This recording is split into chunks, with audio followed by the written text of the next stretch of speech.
ទីអារាមស្នាមផ្លូវប្រពុតខ្ញុំបញ្ញាជីវិតត្រវាវិជាងអើទីអារាម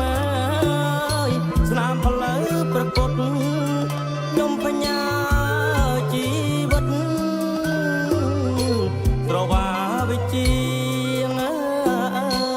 បំរើ